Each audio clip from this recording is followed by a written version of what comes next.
வரவேற்பை தந்த ஐயா அவர்களுக்கு நன்றி தெரிவித்துள்ளது. அதுக்கடுத்து அகத்தர மதிப்பீட்டு குழுவின் துணைத் தலைவராக இருக்கும் எமது ஆங்கிலத்துறை பேராசிரியர் ஐயா பி.கே. சிவகுமார் அவர்களை சிறப்பு உரை தருமாறு அன்போடு அழைக்கிறேன்.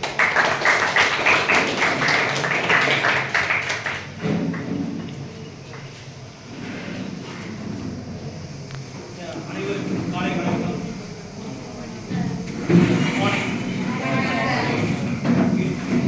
இப்போ என்னுடைய ஸ்பீச் முடிகிற வரைக்கும் நிச்சயமா உங்களுக்கு ரொம்ப இன்ட்ரெஸ்டிங்காக நான் என்னுடைய ஸ்பீச் இருக்குன்னு நான் உங்களுக்கு ஒரு விட்லாக கொடுக்குறேன். சரியா? எல்லாருமே போ ஓகே, அதனால தான் பவர் பாயிண்ட் போட்டிருக்கேன். I would like to thank the management for giving such an opportunity to conduct programs for the betterment of the students, and I would like to thank the principal. I would like to thank the community department. All the faculty members are here. It is 2-in-1 program, World University Service program as well as community department program, and they are always united. ஒற்றுமைன்னா Tamil department பார்த்தா கற்றுக்கணும்.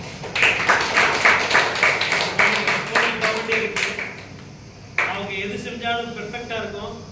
ஒருத்தர் வந்து பார்த்தோம்னா விட்டு போனதை சொல்லி அவங்க வந்து கம்ப்ளீட் பண்ணுவாங்க. They always move towards perfection. அது ரொம்ப பிடிச்ச விஷயம். என்னை முதல்ல பேச வச்சதே தமிழ் ஐயா தான். நான் 93-96 பிஏ படித்தேன். 96 எம்ஏ முடிச்ச பிறகு 2001 வேலைக்கு வந்துட்டேன்.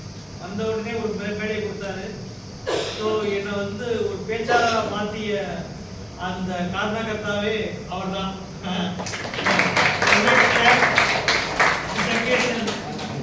For training me as a speaker and கிளியராக இந்த லைஃப்பில் வந்து எப்படி அங்கே நன்றி சொல்லுவேன். ஏன்னா இந்த வருஷம் சார் கீழே ஸ்பெஷல் இயர். என்ன நீங்கள் வந்து அடுத்த ஐயா மீட் பண்ணலாம், ஆனால் அவருடைய வீட்டுக்கோ இல்லைன்னா தொலைபேசி மூலமாக தான் மீட் பண்ண முடியும். கல்லூரிக்கு நாங்கள் சிறப்பு விருதுல கூப்பிடுவோமே, அவங்க விட மாட்டோம். ஏன்னா we need your service after retirement also. Okay, இன்னைக்கு பார்த்தோம்னா வேர்ல்டு யூனிவர்சிட்டி சர்வீஸ் உடைய இன்னாகுரேஷன். Okay, next slide. சும்மா ஒரு 2 or 3 ஸ்லைடு வந்து வேர்ல்டு யூனிவர்சிட்டி சர்வீஸ் என்ன பண்ணுறதுங்கிறத சொல்லிட்டு 2 டாபிக்ல போயிடும். சரியா? வேர்ல்டு யூனிவர்சிட்டி சர்வீஸ் வந்து ஆக்சுவலாக இன்டர்நேஷனல் நான் கவர்மெண்டல் ஆர்கனைசேஷன். இது வந்து அரசு சாரா ஒரு நிறுவனம் தான்.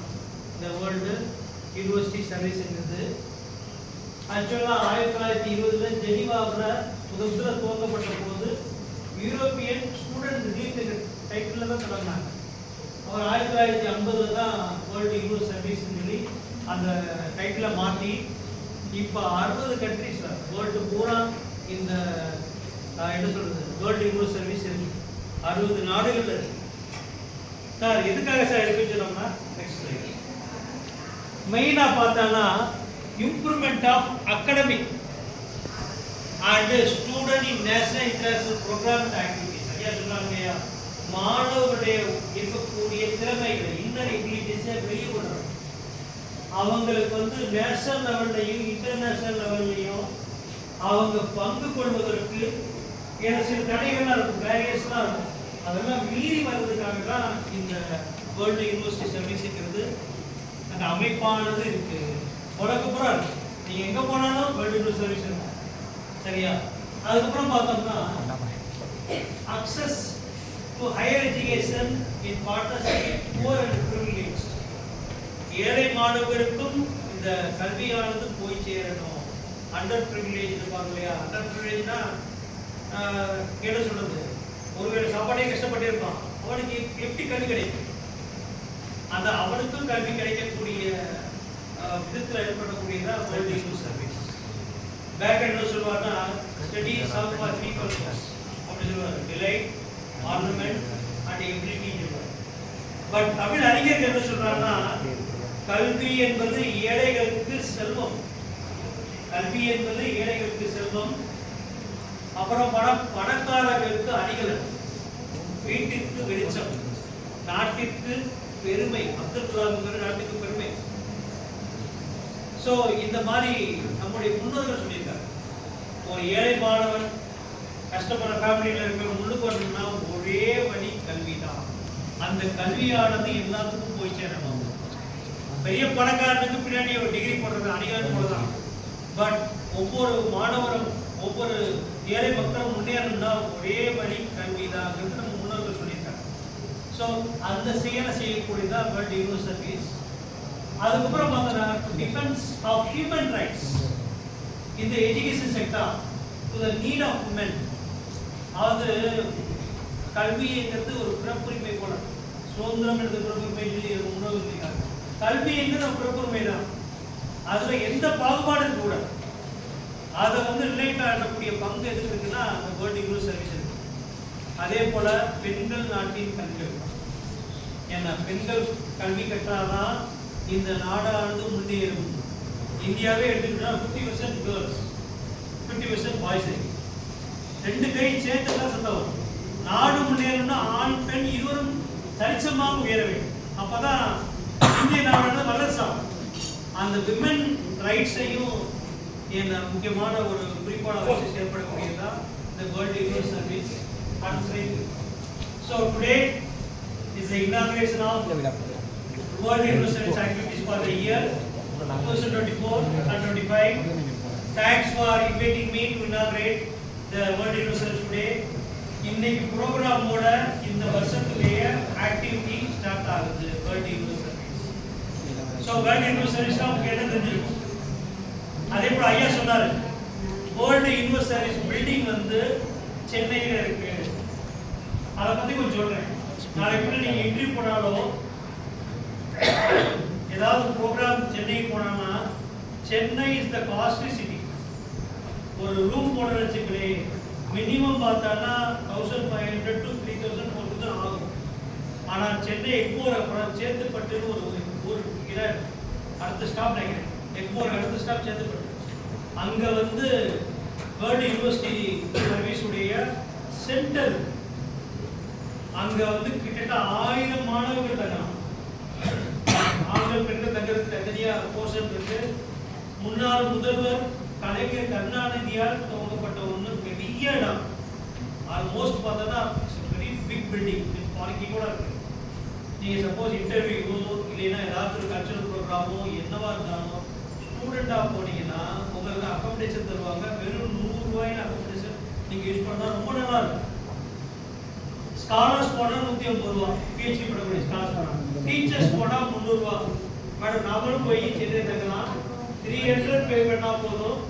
நல்ல அக்காமடேஷன், டபுள் பெட்ரூம் வித் எல்லா ஃபெசிலிட்டி இருக்கும். ஏசி இருக்காது, பட் எல்லா ஃபெசிலிட்டி இருக்கும். அங்கே தங்கிக்கலாம். இது எதுக்காகன்னா மாணவர்கள் தங்களுடைய திறமைகளை வெளிப்படுத்த வெளியூர் செல்லும் போது, சென்னை போல தமிழகத்துக்கு செல்லும் போது அவங்களுக்கு பொருளாதார ரீதியாக ப்ராப்ளம் வரக்கூடாது. அந்த நோக்கம் பண்ணியிருக்காங்க. ஸோ இது ஒரு சின்ன இன்ஃபர்மேஷன்.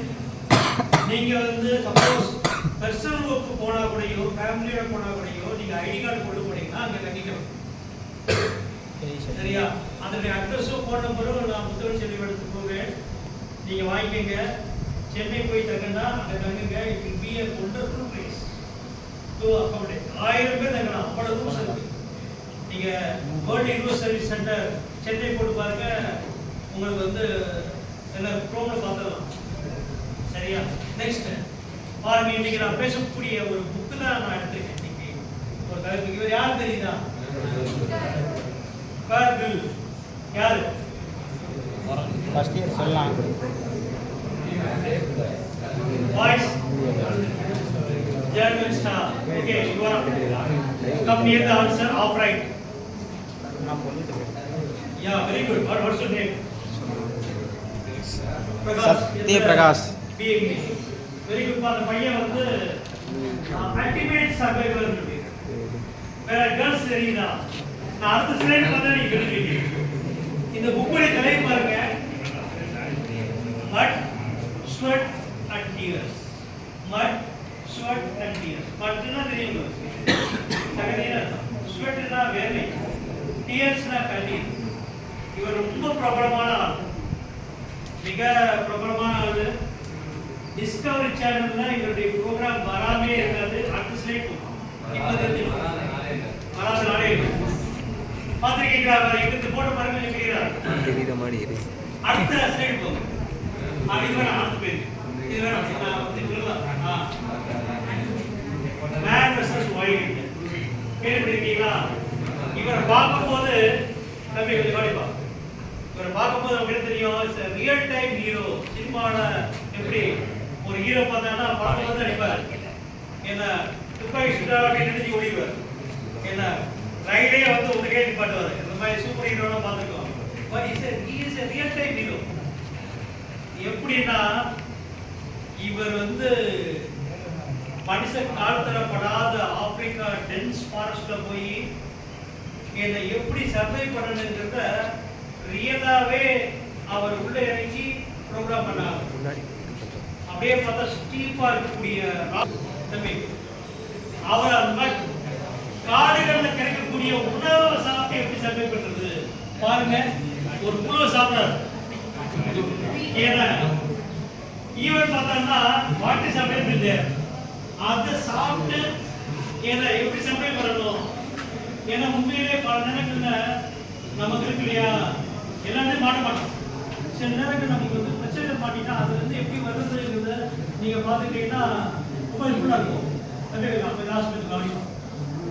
எப்படின்னா ஒரு சீரியல் ஒரு சீரிஸ் பார்த்துருக்கேன். பாம்பை வந்து அவர் வெட்டிடுவார். ஆனா பாம்பு வெட்டினாலும் அந்த தலைப்பகுதி இருக்கு இல்லையா, பக்கத்துல கூட கொடுத்தோம். நீங்க வந்து பாம்பு வெட்டி பாருங்க, இங்க வெட்டாலே தலைப்பகுதி வச்சுக்கலே, நீங்க அவசரப்பட்டு வெட்டிட்டோம் செத்து கொஞ்சம் கொட்டை வச்சுங்க, இது பைட் அன்னைக்கு. அப்ப இதெல்லாம் எப்படி ஹேண்டில் பண்றீங்க? நாளே நமக்கு வந்து கொடுப்பாரு.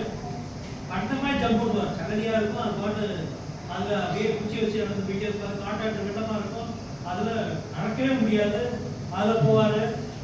பயங்கரமான அல்டிமேட் ரியல் டைம் ஹீரோ கூட தெரியும். நல்லா பாப்புலரான ப்ரோக்ராம், வேர்ல்டுல பாப்புலரான ப்ரோக்ராம். சரி பார்த்தோம்னா என்ன பெரிய பெரிய இடங்கள்ல இருந்து என்ன பண்றது, ஜம்ப் பண்ணிலாம் இது பண்ணுவார். ஆனா இவருடைய பாஸ்ட் லைஃப்ல நமக்கு என்ன தரும்? இவர் வந்து இந்த ரியல் டைம் ஹீரோ சூப்பர்மேன் போல, இவருக்கு வந்து சக்சஸ்ஃபுல் மேன், கோடிக்கணக்கில் சம்பாதிக்கக்கூடிய ஆளு. இவருக்கு வந்து என்ன சொல்றது, கஷ்டம்னா என்னன்னு தெரியாது. ஏன்னா அவருக்கு என்ன எங்கிறதுல இவர் எவ்வளவு கஷ்டப்பட்டு இந்த நிலைமை கரைஞ்சா இருக்கிறது சொல்லியிருப்பார். நெக்ஸ்ட் டைம் அவர் ஆரம்ப காலகட்டத்தில் 1924 வந்தவர். ஃபர்ஸ்ட் அவர் தொழில், அவருடைய ப்ரொஃபஷன் எங்க ஸ்டார்ட் ஆச்சுன்னா ஒரு மிலிட்டரி மேனா இருக்கார். பிரிட்டன்ல SAS சொல்லுவாங்க, ஸ்பெஷல் ஏர் சர்வீஸ். அவங்களுடைய தொழில் என்னன்னா, இப்போ டெரரிஸ்ட் அட்டாக் பண்றாங்க வச்சுங்களே, இம்மிடியேட்டா அந்த ஸ்பாட்ல போய் ஹெலிகாப்டரோ இல்லை ஏர்பிளைனோ போய் பாராசூட்ல இறங்கி அவங்க வந்து கவுண்டர் அட்டாக் பண்றது. இல்லை வச்சுங்களே, ஏதாச்சும் ஒரு நேச்சுரல் டிசாஸ்டர் நடக்குது வச்சுங்களே, அந்த ஸ்பாட்டுக்கே போய் மக்களை காப்பாற்றுறது. ரொம்ப டஃப்பான சர்வீஸ். எப்போனா ஆயிரக்கணக்கான அடி மேலே உயரத்துல இருந்து குதிச்சு அந்த ஸ்பாட்டு கட்ட ரீச் ஆகும். அவருக்கு வந்து உயரம்னா ரொம்ப ஆரம்ப காலத்தில் பயம். ட்ரைனிங் மூலமா அதை ஓவர் கம் பண்ணி என்ன பண்றாருன்னா, அந்த SASல ஸ்பெஷல் ஏர் சர்வீஸ்ல பிரிட்டன்ல அவர் வந்து 21 வயசுல அந்த ஆர்மி ஆஃபீஸராக போறாரு. என்ன ஆகுது, ஜாம்பியாங்கிற சவுத் ஆப்பிரிக்காவில் ஒரு ட்ரைனிங் ப்ரோக்ராம்ல மேலிருந்து குதிக்க போகுது. கரெக்டான நேரத்தில் வந்து பேராசூட்டை என்ன பண்ணிட்டாங்க, ரிலீஸ் பண்ணிட்டாங்க, தவிர. ஆனால் ஸ்பீடு குறையவே இருக்கு. ஏன்னா தலையை தூக்கி பார்த்தாங்கன்னா அந்த பேராசூட்டை வந்து எப்படின்னா ஆஃப் ஓப்பன் ஆயிடும், ஃபுல்லாக ஓப்பன் ஆகிடும். பார்த்தானா ஸ்பீடு குறையவே வச்சுக்கவே, எங்கே போய் எப்படி போய் விடுறது தெரியாது. ஆல்டர்னேட்டிவாக ரிசர்வ் பேராசூட் இருக்கும். அதை ஓப்பன் பண்ணுறது தான் என்ன ஆயிடுச்சுன்னா, அவர் வந்து அன்கண்ட்ரோலாக போய் ஒரு பெரிய மரம், என்ன அந்த கிளைகள்லாம் அடிபட்டு உடஞ்சு என்ன ரொம்ப நிற்க விடுறாரு. என்ன ஆகுதுன்னா பயங்கரமான உடம்புல வலி. ஆல்மோஸ்ட் பிளாக் அவுட் ஆயிடுறாரு. பிளாக் அவுட்னா unconscious, black out, BLA CK out. Black out unconscious of semi unconscious.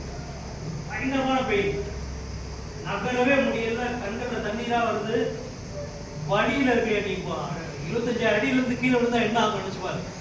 நல்ல வேலை அந்த மரம் இருந்ததுல செத்தே போயிருப்பாரு. மரம் இருந்ததுனால கொஞ்சம் உடஞ்சி விழுந்ததால விழுந்துல பார்த்தோம்னா நிறைய போன் பிரேக் ஆயிடுச்சு. ஏன்னா இந்த வலிக்கு பதிலாக செத்தே போயிடுவோண்டா, செத்தா நல்லதுங்கிற மாதிரி தோணுது. எப்படியோ கூட வந்து ஒரு 30-40 பேர் குறிச்சிருக்காங்க. யாராச்சும் ஒருத்தர் தன்னை பார்த்து இங்கேருந்து தனது ரெஸ்கியூ டீம் கொண்டு போயிடும், ஹாஸ்பிட்டல் கொண்டு போயிடும். பட் அது வரைக்கும் இல்லையா, அவங்களால ஒரு மாதிரி பயங்கரமான கண்ணீரோட அப்படியே ரொம்ப மோசமான நிலையில் இருக்காரு. மற்ற பேரஷூட் குறிச்சவர்கள் வந்துடுறாங்க. வந்து பார்த்தோம்னா அந்த ரெஸ்கியூ டீம் அவர் கூட்டு கொண்டு போய் அந்த சவுத் ஆப்பிரிக்கா ஹாஸ்பிட்டலில் கொண்டு போய் சேர்க்குறாங்க. சேர்த்தாங்கன்னா என்னன்னா நிறைய இன்ஜெக்ஷன், ஏன்னா முதுகெலும்பு வைக்கிறாங்க, பெயின் கில்லர். சிசேரியன் பண்ண லேடிஸ் தெரியும், பிஃபோர் த சிசேரியன் இவங்க என்ன பண்ண ஒரு இன்ஜெக்ஷன் முதுகெலும்பு வைப்பாங்க, பயங்கர பெயின்ஃபுல்லாக இருக்கும். அந்த மாதிரி இன்ஜெக்ஷன் இருக்கு இல்லையா, 100கணக்கான இன்ஜெக்ஷன் போட்ட பிறகுதான் அவன் வலியே கொஞ்சம் குறையும். ஒரு இன்ஜெக்ஷனே பயங்கர பெயினாக இருக்கும். ஏகப்பட்ட இன்ஜெக்ஷன் குறைஞ்ச பிறகுதான் அவனுக்கு வலியை கண்ட்ரோல வருது. டாக்டர் என்ன சொல்றாங்கன்னா மெயினான மெயினான 3 டிஸ்க் 8, 10, 12 சென்ட்ரல் அந்த தான் மனுஷனுக்கு ரொம்ப ரொம்ப முக்கியம். முதுகெலும்பு 8, 10, 12 டிஸ்க் அது உடஞ்சிட்டு நம்மளால எதுவும் பண்ண முடியாது. அங்க பார்த்தா மல்டிபிள் ஃபிராக்சர், 8வது டிஸ்க், 10வது டிஸ்க், 12வது டிஸ்க். எப்படின்னா அது உடனே என்ன சொல்றாங்க, இந்த சவுத் ஆப்பிரிக்கா நீங்க better take army man to nation கூட்டு போயிருங்க, அங்க போய் ட்ரீட்மெண்ட் பாருங்க. ஏன்னா இது ஈஸியா பண்ணக்கூடிய ட்ரீட்மெண்ட்ல நான் சரி போவாங்க. ஏன்னா அப்படி சொல்லிடுறாங்க. அங்க போய் என்ன ட்ரீட்மெண்ட் பார்த்தோம்னா அங்க இருக்க டாக்டர் என்ன சொல்றாங்க, I am sorry to say that you won't able to walk anymore. ஏன்னா மெயினான 3 டிஸ்க் காலி, மல்டிபிள் ஃபிராக்சர். அதை சரி செஞ்சாலும் உன்னால எதிர்த்து நடக்கவே முடியாது, அவ்வளோதான் வாழ்க்கை. அவங்க வயசு எத்தனை, 21 வயசு. 17 வயசுல 18 வயசுல +2 முடிச்சிருந்தாங்க, டிகிரி முடிச்ச வயசு. ஏன்னா போயிடுச்சு 3 முதுகெலும்பு பூரா ஃப்ராக்சர். இனிமே உன்னால எதிர்த்து உட்காரவே முடியாது, எதிர்க்கவே முடியாது. Statement given by doctor. Next, ஆனா அவருக்கு எப்படி இருக்குன்னா இந்த மாதிரி சூழ்நிலையில மனசு எப்படி இருக்கும்? ஒருத்தருக்கு அவனா வாழ்க்கையை முடிஞ்சிச்சு, எந்திரிச்சு உட்கார முடியாது, நடக்க முடியாது, செத்து இக்குவல் டு டெத்.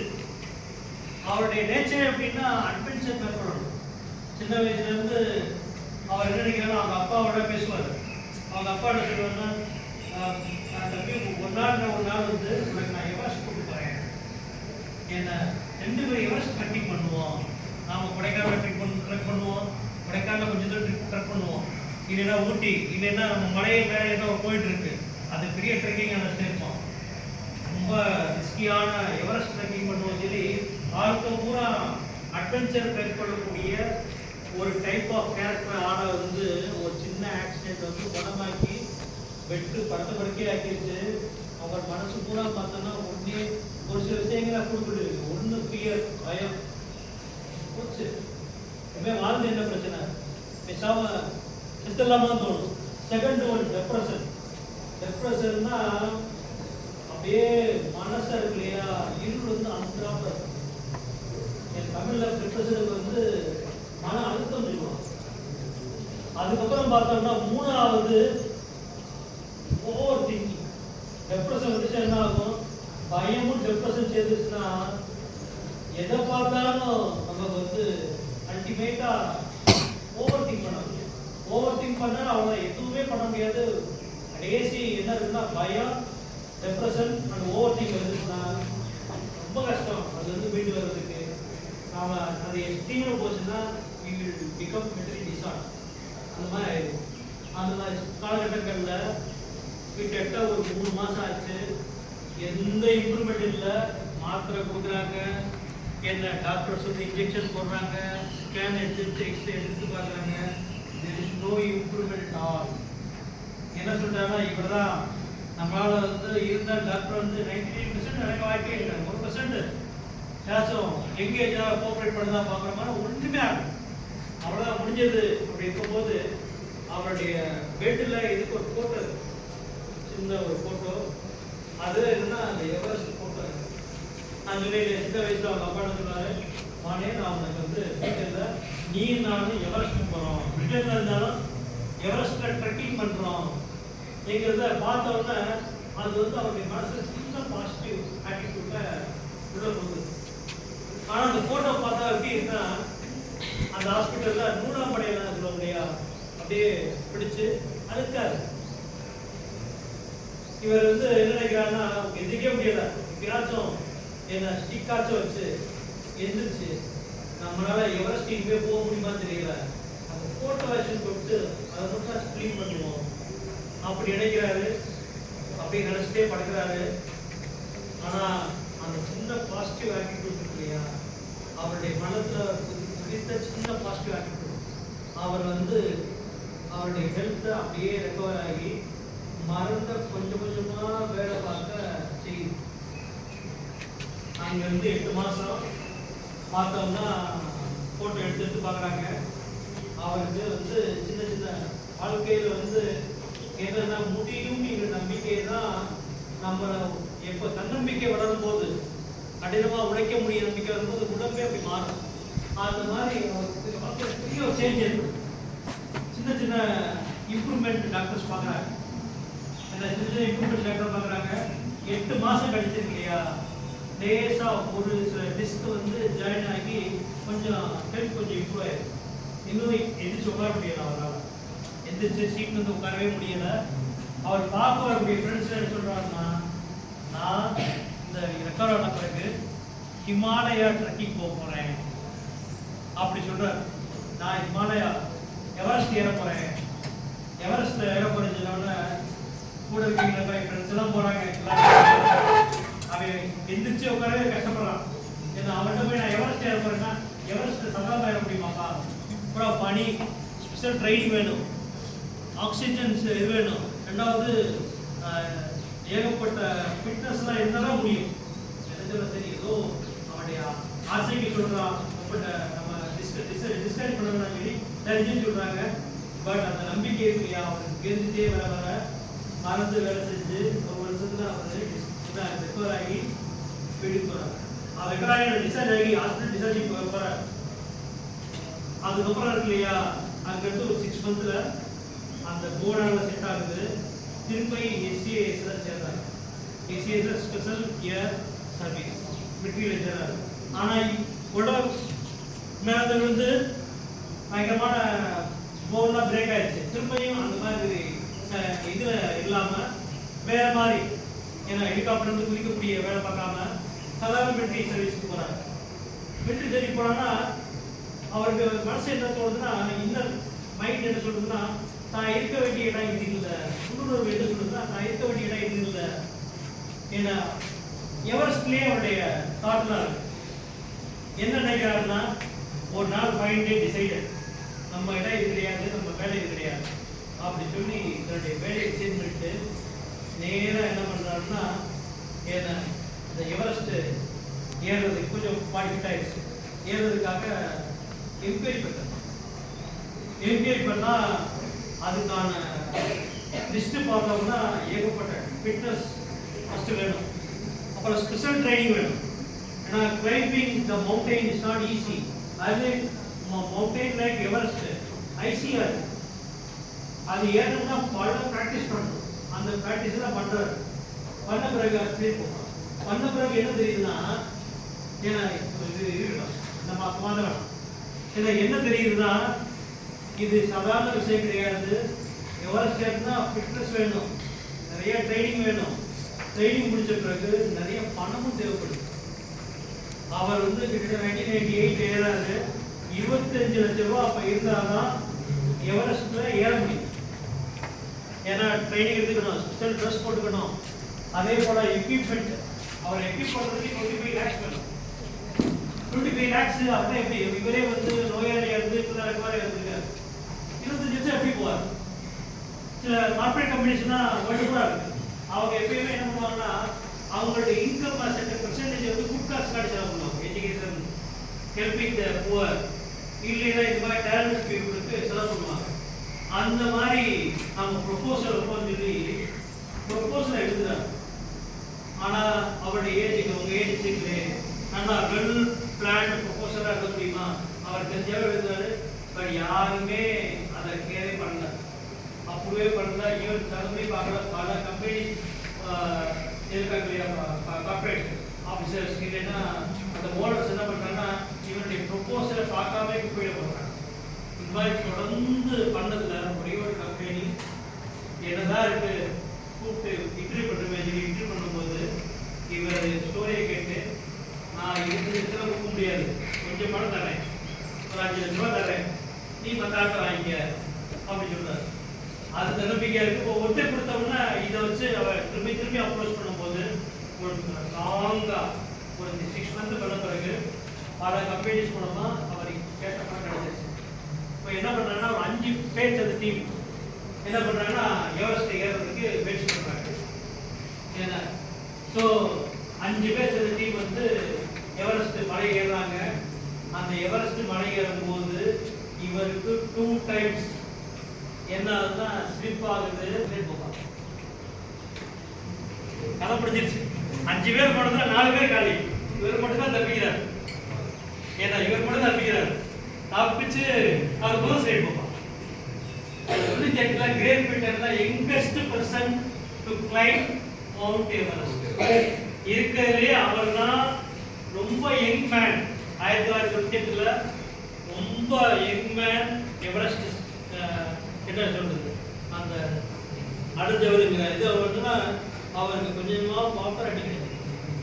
பிரிட்டன் பூரா பேசுறாங்க. ஒன்றும் இல்லை, ஒரு கப்பு பிரிண்ட் பண்ணி வச்சுக்கவே இந்த சமூகமானது எப்படி கொண்டாடும். அதுக்கு முன்னாடி எவனும் கேர் பண்ண மாட்டான். அந்த மாதிரி பெரிய invest man the to Britain reach the Everest tower அப்படின்னு சொல்லுவோம்னா கொஞ்சம் பாப்புலர். அது சரி அது சரி. பல கம்பெனிஸ் என்ன பண்றாங்கன்னா இவரை கூப்பிட்டு பேச வைக்கிறாங்க. நல்லா அவருடைய எக்ஸ்பீரியன்ஸ் ஷேர் பண்றாரு. எப்படி இருந்தது, ஒவ்வொரு தருணங்கள்லையும் எந்தெந்த தடைகளை தாண்டி முன்னேறினாரு, எவரெஸ்ட் மலை எப்படி இருக்கு, எத்தனை டிகிரி செல்சியஸ் கம்மியா இருக்கும். சில நேரங்களில் வந்து நீ தண்ணியே குடிக்க முடியாதுப்பா. How to you drink water? பூரா பார்த்தோம்னா ஐஸா இருக்கும். தன்னுடைய பிரச்சனைகள்லாம் சொல்லும்போது பலருக்கு அது இன்ஸ்பைரிங்காக இருக்கு. டிவியில் அவருடைய இன்டர்வியூஸ் எல்லாம் திரும்பி போட்டு காமிக்கிறாங்க. ஏன்னா இவர் வந்து நியூஸ் எல்லாம் வந்து மீடியாஸில் வருது, பேப்பரில் வருது. He is such a man. And அந்த எக்ஸ்பீரியன்ஸ் என்ன ஆகுதுன்னா பலருக்கு இன்ஸ்பைரிங்காக இருக்கு. அது சரி. ஏன்னா அதுதான் இதுக்கு வேணாம், நம்ம இதே பேர்டே வேணாம் போயிருக்கு. ஓகே ஓகே படி right right right I will tell you. அதுக்கப்புறம் என்ன ஆகுதுன்னா ஒரு நேஷனல் டிஸ்கவரி சேனல் அவரை என்ன மேன் வெர்சஸ் வைல்ட் என்கிற ப்ரோக்ராம் பண்ணுறதுக்கு என்ன இன்வைட் பண்ணுறாங்க. இவருடைய லைஃப் உடைய பாத் எப்படி இருக்குன்னா almost face the death, recovered. அதுக்கு முன்னாடி சைடு போவான், திரும்பி வந்து வராது. அவருக்கு முக்கியமான இந்த இது வந்து ரெக்கவரி ஆனதுக்கு 2 பேர் ரீசன். இதுக்கு 2 லெட்டர்ஸ் வந்தது. அந்த முக்கியமான ஸ்ட்ராங் ரீசன் வந்து ஒன்று கிராண்ட் பேரண்ட்ஸ். அவங்க பாட்டி சொல்லுவாங்கன்னா தம்பி எப்பயுமே கடவுள் நம்மளை சோதிக்கிறாரு அப்படின்னா நீ வந்து எல்லாமே நல்லதுக்கு தான். ஏன்னா நீ வந்து ஃபார் எக்ஸாம்பிள் நீ வந்து மேலேருந்து கீழே விழுந்துட்ட, அடிபட்டுச்சு. ஏன்னா நீ உள்ள ஒரி பண்ணிக்காத, உனக்கு வந்து இன்னும் ஆற்றலை கொடுக்க மனசத்துக்கு கொடுக்கறதுக்காண்டி தான் உன்னை சோதிக்கிறாரு. எப்பயுமே நெகட்டிவாகவே நினைக்கக்கூடாது. வாழ்க்கையில் பாசிட்டிவாக நினச்சோம்னா நீ எந்த ஒரு வேலையும் அடையலாம் எங்கிறது சொல்லுவது ஒரு முக்கியமான விஷயம். அதுக்கப்புறம் பார்த்தோம்னா எப்பயுமே நம்ம என்ன பண்ணோம்னா நம்மளுடைய உள் மனசு என்ன சொல்லுது எங்கிறத நம்ம வந்து ரியலைஸ் பண்ணணும். இவர் என்ன பண்ணுறாருன்னா கரெக்டான நேரத்தை கரெக்டான முடிவெடுக்கிறார். ஏன்னா சாதாரண மிலிட்ரி மேனாக இருந்தாலே இப்போ பலருக்கு ஸ்டூடெண்ட்டுக்கு என்னவா இருக்கும், ஒரு கவர்மெண்ட் ஜாப் வரைக்கும் போகிறது வந்து ஒரு எய்மாக இருக்கும். ஒரு மிலிட்ரி மேன்னா சாதாரண கிடையாது. நல்ல ஒரு job, after retirement you will get pension and money will not be problem throughout is life. But அவருடைய மனசு என்ன சொல்றதுன்னா, இது என்னுடைய வேலை கிடையாது, நான் தொட வேண்டிய தூரம் இல்லை செல்ல வேண்டிய தூரம் அதிகமாக இருக்குது, miles to go before I sleep என்கிற மாதிரி அவருடைய மனசு சொல்லுது. புரியுதா? அதுக்காக என்ன பண்ணாருன்னா, he listen what is mind says. அதுக்கப்புறம் பார்த்தோம்னா அவங்க அப்பா ஒரு முக்கியமான காரணம் என்ன சொல்லுவாங்கன்னா, நம்முடைய கீத சாப்பிட்றது தான், கடமையை செய் பலனை எதிர்பாராது. எங்கள் அப்பா என்ன சொல்லியிருக்காங்கன்னா, மணி ரொம்ப இம்பார்ட்டன்ட் கொடுத்தீங்கன்னா இந்த விரல்களில் இழுத்துருக்கு இல்லையா, அந்த மணியாவது நழுவி ஓடிடும் நீ கடமை சரியா செய்யாதுன்னா. ஸோ கடமையை செய் பலனை எதிர்பார்த்தீங்கன்னா, if you do your work duty perfectly, benefit will come automatically, because benefit and duty is the two side of a coin. நீ நல்லா வேலை பார்த்தாலே உனக்கு தேவையான பெனிஃபிட் வந்து ஆட்டோமேட்டிக்காக வந்து சேரும். அதனால கடமையை செய் பலனை எதிர்பார்க்க சொன்ன காலமே அதுதான். இதெல்லாம் வந்து அவர் பாசிட்டிவ் திங்கிங் தான் ரெக்கவர் ஆகி வரக்கூடிய காரணம். நெக்ஸ்ட் ஸ்லைட் போயிருப்பாங்க. So you know this is our ஆனந்தல் பிரைம் மினிஸ்டர் நரேந்திர மோடிஜி. இதை ஏன் போட்டு காமிச்சேன்னா, இவருக்கு அவருக்கும் ஒரு ஒற்றுமை உண்டு. ஏன்னா Narendra Modiji once a tea seller in railway junction. ஒன்றும் இல்லை, பலருக்கு வந்து கனவாக இருக்கும் ரயில்வேல இந்த மாதிரி டீ செல் பண்ணக்கூடிய கான்ட்ராக்ட் கிடைக்கிறதே பெரிய விஷயம். ஒரு ட்ரெயின் வந்து 50 டீ வித்தரலாம். 10 ட்ரெயினை பிடிச்ச வச்சுங்களே 500 டீ, ஒரு டீக்கு 5 ரூபா கிடைச்சாலும் அன்னைக்கு 2500 ரூபா பாக்கெட் எழுது. அதோட போதும் நிக்கல. அவருடைய உள்மன சொல்லுது, it is not the work I have to do. ஏன்னா அவர் என்ன பண்ணுறாருன்னா, எம்எல்ஏ ஆகுறாரு, எம்பி ஆகுறாரு, சீஃப் மினிஸ்டர் ஆகுறாரு, பிரைம் மினிஸ்டர் ஆகுறாரு. ஏன்னா அவருடைய உள் மனசு சொல்றதை கேட்குறாரு. ஏன்னா ஒரு ப்ரோக்ராம் வந்து நரேந்திர மோடிஜி வச்சு பியர் கிரில் பண்ணியிருக்காரு. இந்த ப்ரோக்ராம் வந்து very popular not only in India, all around the world. சரியா? Next slide. யார் தெரியுதா? இவர் யாரு?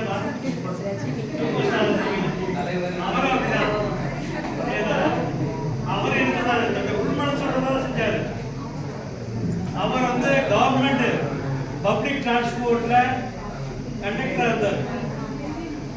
அதே போது வச்சிருந்தானா இன்னைக்கு நமக்கு சூப்பர் ஸ்டார் கிடைச்சிருக்க மாட்டாங்க. சரியா? So the mud, sweat and tears is a biography. Biography எப்படி இருக்குன்னா, நம்முடைய வாழ்க்கையில ஒரு இன்ஸ்பிரேஷனா இருக்கும். நல்ல திறமையாளர்களுடைய கடந்த வாழ்க்கையை பாருங்களே, நாம எப்படி முன்னேறணும்னு சொல்றோம். அவங்களுக்கு வந்து ஈஸியா வெற்றி கிடைக்கிறாங்க தெரியும். ஏன்னா போராடினால் மட்டுமே வெற்றி. அத்துடன் நேர்மறை சிந்தனையும் எண்ணங்களும் வேண்டும். நம்முடைய பெற்றோர்கள் உடைய அறிவுரைகளை நம்ம கேட்கணும். உண்மையிலே பியர் கிரில்லுடைய ரெக்கவரிக்கு சக்சஸுக்கு முக்கியமான காரணம் பேரண்ட்ஸ் சொல்றாங்க. பேரண்ட்ஸ் கொடுத்த பாசிட்டிவ் திங்கிங் தான் அவரை இந்த அளவு சக்ஸஸ்ஃபுல்லாக ஆக்குறான்னு சொன்னா. இந்த ஸ்டோரியானது நான் ஒரு 1.5 years முன்னாடி படித்தேன். மேடம் சொன்ன உடனே I just recollect and collect some photos. நிறைய கொட்டேஷன்லாம் கொடுக்க முடியலை, ஏன்னா இட்ஸ் ஷார்ட் டைம். என்ன மாணவர்களே, நீங்களும் உங்கள் வாழ்க்கையில் உயர்ந்த இலக்கு அடைய முடியும். ஒவ்வொரு மாணவர்கிட்டையும் அந்த சக்தி இருக்கு. என்ன பண்ணணும்னா, பாசிட்டிவான சிந்தனைகளை மனசில் வச்சுக்கோங்க, நேர்மறையான எண்ணங்களை வளர்த்துக்கோங்க. எல்லாரும் வாழ்க்கையுடைய உயர்ந்த இலையை அடைய முடியும். வாய்ப்பளித்த வேர்ல்டு யூனிவர்சிட்டியுடைய மனமார்ந்த நன்றியை தெரிந்து கொண்டு, ஏன்னா இது வரைக்கும் பொறுமையாக இருந்து கவனிச்ச எல்லா மாணவர்களுக்கும் என்னுடைய நன்றியை தெரிவித்து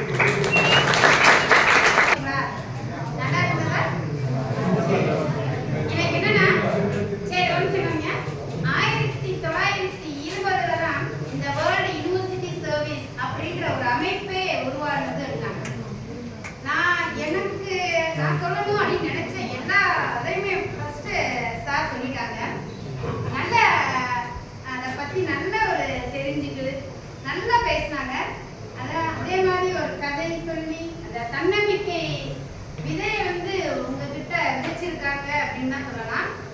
இப்ப ஏன் அமைக்கப்பட்டது இந்த அமைப்பு அப்படின்னு பார்த்தோம்னா, உலக போர் நடந்தது. அந்த உலக போர்ல நம்மளுடைய பள்ளிக்கூட மாணவர்கள் தான் பாதிக்கப்பட்டாங்க. அந்த பள்ளி பருவத்தினர் தான் பாதிக்கப்பட்டாங்க. மேற்படிப்பு அவங்களுக்கு கிடைக்கிறது, அந்த உயர்கல்வி அப்படின்ற மேற்படிப்பு அவங்களுக்கு கிடைக்கிறது.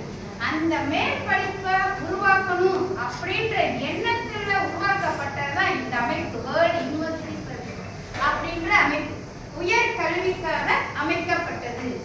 இப்போ காலேஜ் கல்லூரி அப்படின்றதுல வந்து நம்ம வந்து யூஜி பிஜி எல்லாமே படிச்சிருக்கோம். இதே இது யூனிவர்சிட்டி அப்படின்ற அமைப்பு எதற்காக அப்படின்னு பார்த்தோம்னா, நம்ம வீட்டில் இருந்து, ஏன்னா இங்க கல்லூரிக்கு சென்று வர இயலாத மாணவர்கள் நிறைய பேர் இருப்பாங்க. அவங்களும் வேலை பார்க்கணும், அவங்க வீட்டுக்கு அவங்களோட வருவாய் தான் முக்கியம். அப்படி இந்த வேர்ல்ட் யூனிவர்சிட்டி சர்வீஸ்ல சேவை இது எப்ப அப்படின்னு பார்த்தீங்கன்னா 1920 அந்த யூனிவர்சிட்டிக்கும் போய் வந்து படிக்க முடியாத, அந்த பார்ட்-டைமாவும் தொடர முடியாத மாணவர்களுக்காக ஏற்படுத்தப்பட்ட அமைப்பு அப்படின்ட்டு சார் நிறைய நல்லா சொன்னாங்க. அவங்களுக்கு எங்கள் தமிழ்துறை சார்பாக மிக்க நன்றியை தெரிவித்துள்ளது. அதற்கு முன்னதாக அவரை பாராட்டும் விதமாக அவர் நம்மளுடைய அகத்தர மதிப்பீட்டு குழுவின் துணை தலைவரும் நமது ஆங்கிலத்துறை பேராசிரியமாக விளங்கிய நமது சிறப்புரை தந்த சிவகுமார் ஐயா அவர்களுக்கு நமது தமிழ்துறை தலைவர் ஐயா குபேந்திரன் ஐயா ஒரு பொன்னாடை போர்த்தி கௌரவித்தார்.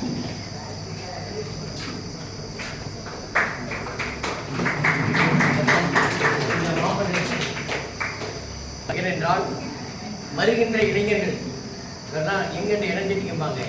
அந்த அளவுக்கு தொடர்ந்து பணியாற்றக்கூடிய உங்கள் துறையை சார்ந்த பேராசிரியர், பிபிஏ துறை சார்ந்த பேராசிரியர் இப்போது கொண்டாடை போட்டி வருகிறார்.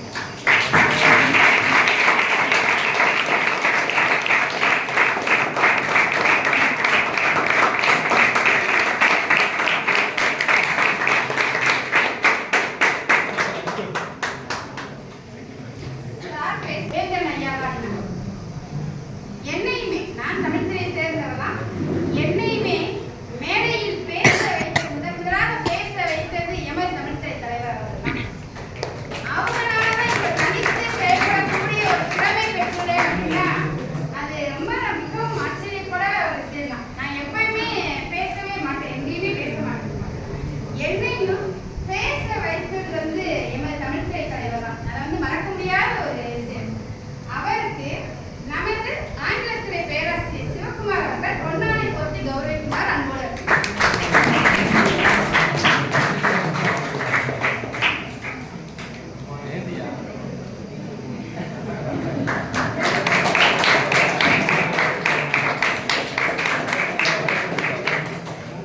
நாம் இந்த அளவிற்கு பேசுவதற்கும் பல ஆசிரியர்களை மேடையேற்றி பேச வைத்து அழகு பார்ப்பதற்கும் முக்கிய காரணமாக என் துறை தலைவர், முன்னாள் துறை தலைவர் டி.ஆர். சுப்பிரமணியன் அவர்கள் சொல்வாரே, வேந்தன் தமிழ்துறையை சார்ந்த பேராசிரியர்கள் பேசுவதை விட பிற துறையை சார்ந்த பேராசிரியர்கள் எல்லாரும் பேச வைக்கணும்.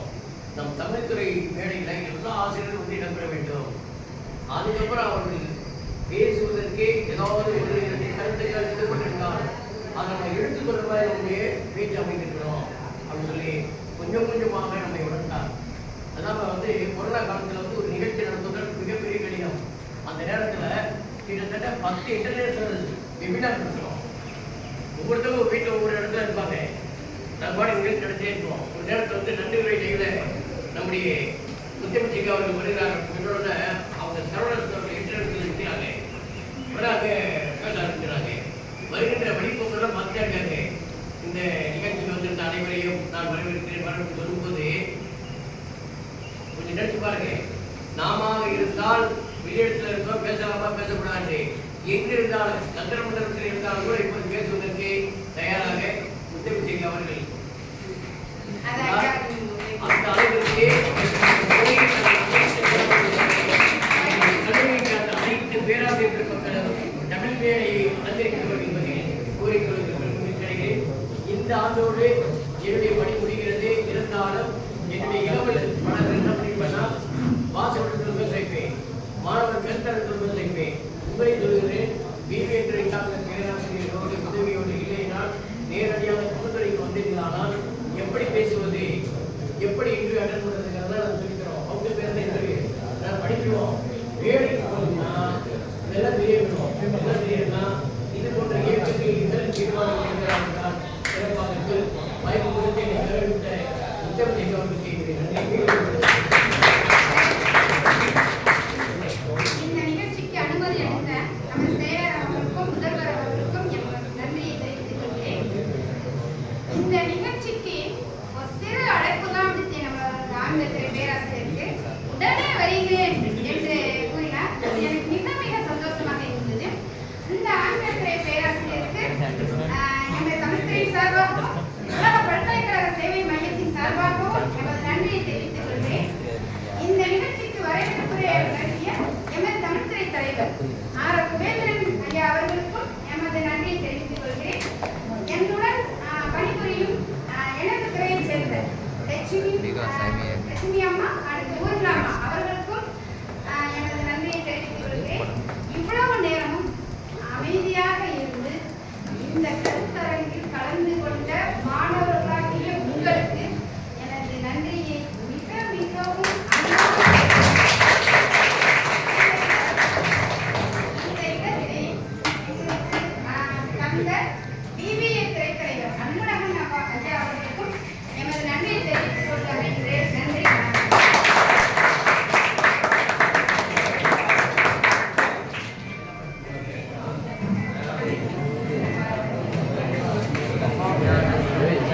கொண்டு போய் கொடுறா.